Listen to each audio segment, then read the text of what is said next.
Okay, so have you ever like felt that thing in a relationship where you're just like completely disregarded Mm.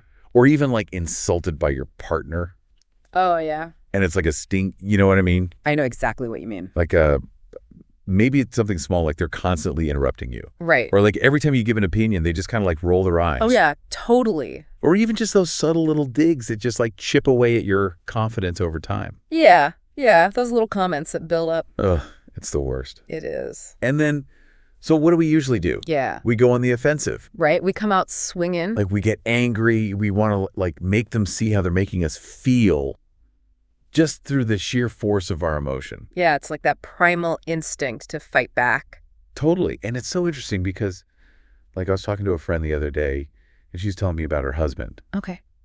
And he has this habit of, just these little put downs, especially when they're with other people. It's like, oh, you know how she is with directions. Right, right. Or like, don't expect her to have it done on time. Like, oof, yeah. and it's just like these little things, Yeah. And she was saying that like her go-to is to either like snap back at him right there in the moment, or she'll give him like the silent treatment for days afterwards. Oh, wow. But here's the thing. It struck me that like neither of those reactions ever really seemed to change anything. Right. It just creates that tension. Totally. It's just like this heavy atmosphere and the underlying like disrespect is still there. It doesn't address the core issue at all. Exactly. And it really got me thinking, does that immediate emotional outburst or even that like withdrawal, does that actually solve the problem?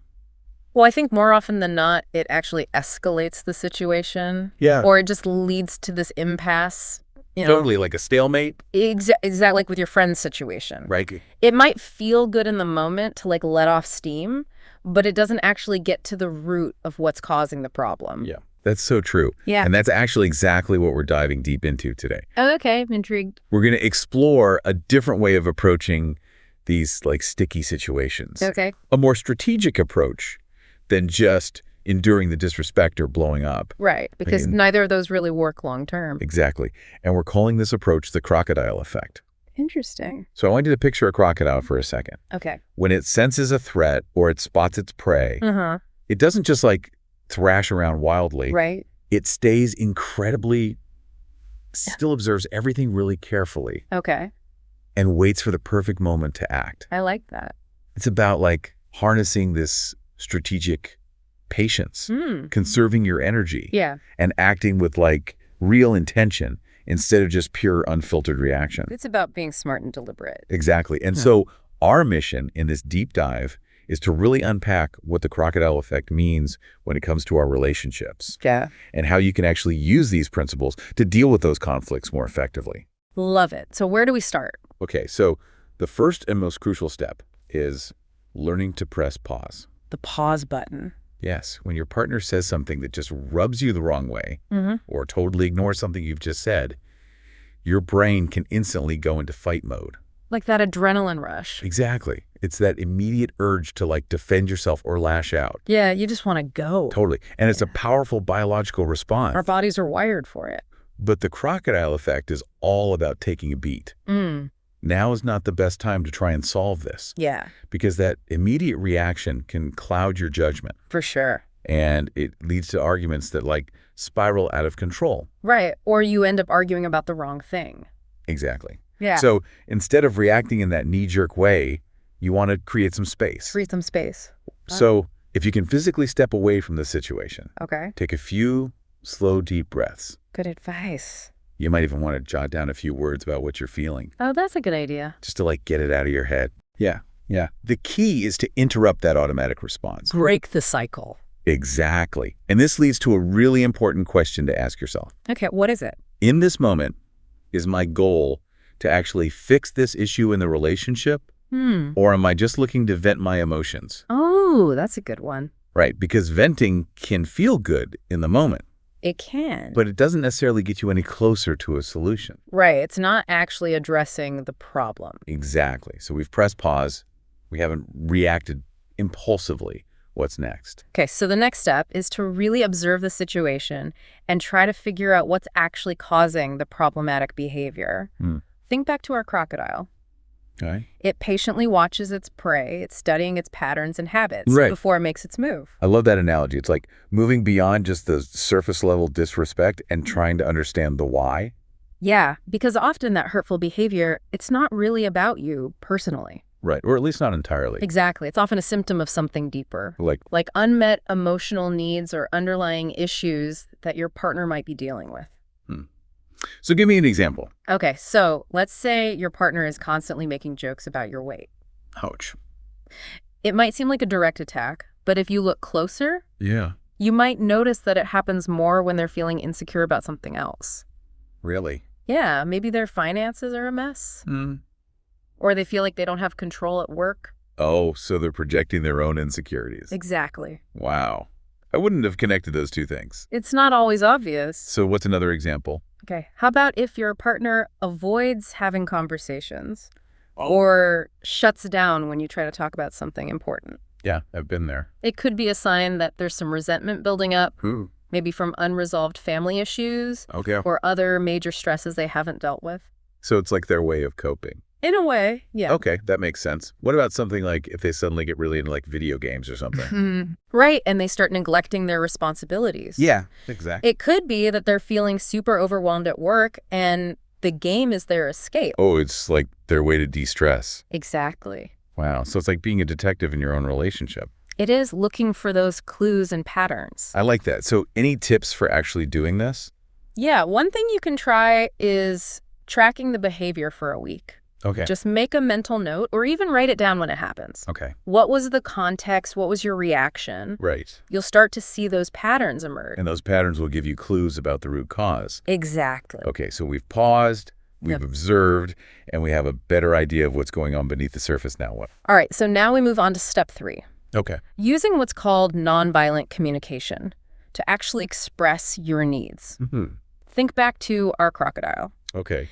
Its attack is very precise and effective. Right. We want your communication to be the same. So no more vague accusations or yelling. Exactly. We're going for clear, direct, and constructive.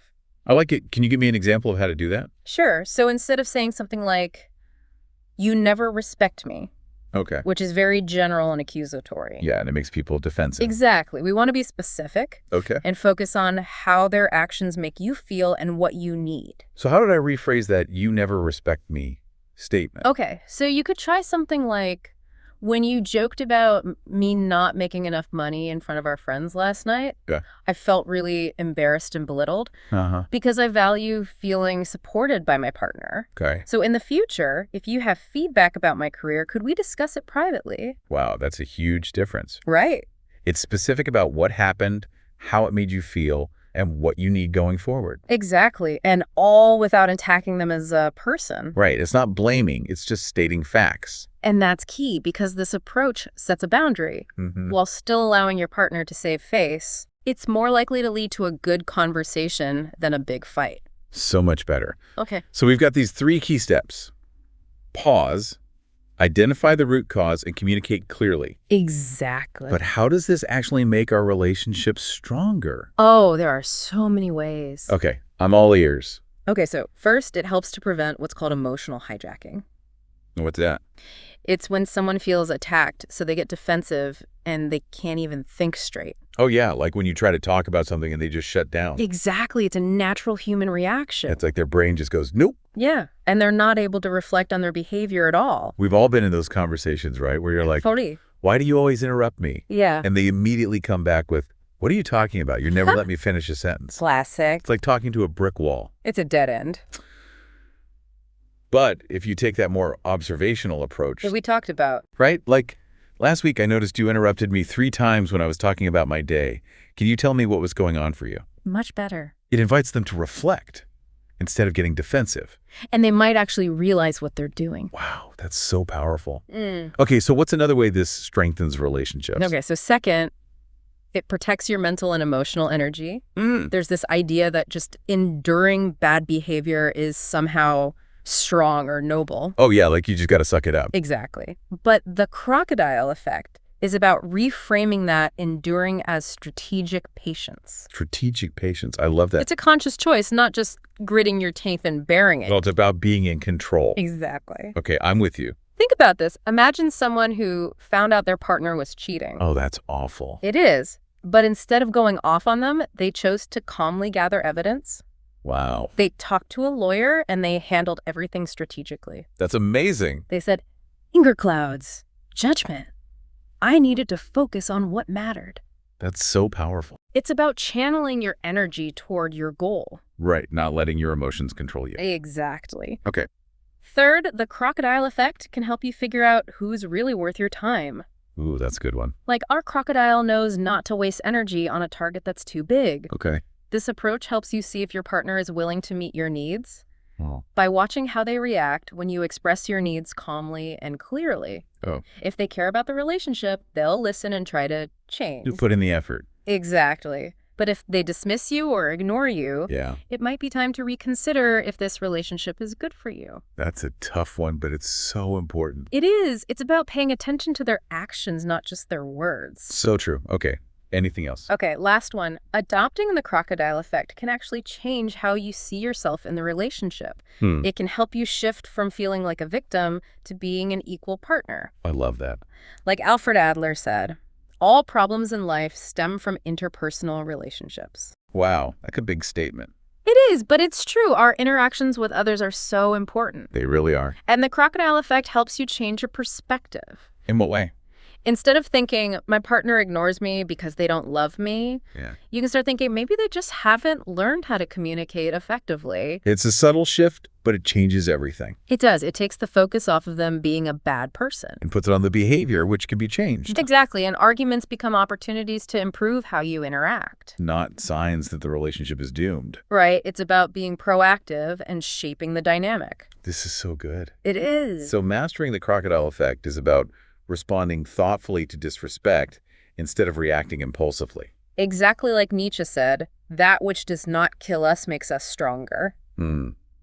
Going through something tough in a relationship can actually help you grow. That's a good way to look at it. It can teach you how to protect yourself, how to communicate better. Right, and how to have healthier relationships in the future. Exactly. It's about choosing action over reaction. And that brings us to our big takeaway today. Okay. The crocodile effect is all about using strategic patience and thoughtful action when you're feeling disrespected.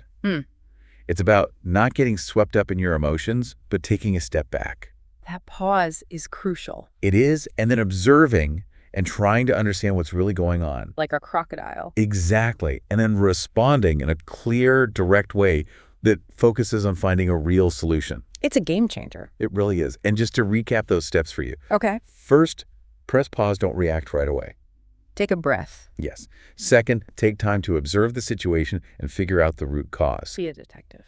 And third, when you communicate, use those nonviolent communication principles. Clear, direct, and no blame. Exactly. And now that you've learned all about the crocodile effect, I have a question for you. Okay. In your next challenging interaction with someone you care about, what's one small change you can make in your response? How can you choose to pause, to understand, and to communicate clearly? Ooh, that's a good one. Right, because even a small shift can make a big difference. It can change the whole dynamic. So think about it, experiment with it, and see what happens. I'm excited to try it out. Me too. Thanks for this. Of course. It's been really helpful. I'm so glad to hear that.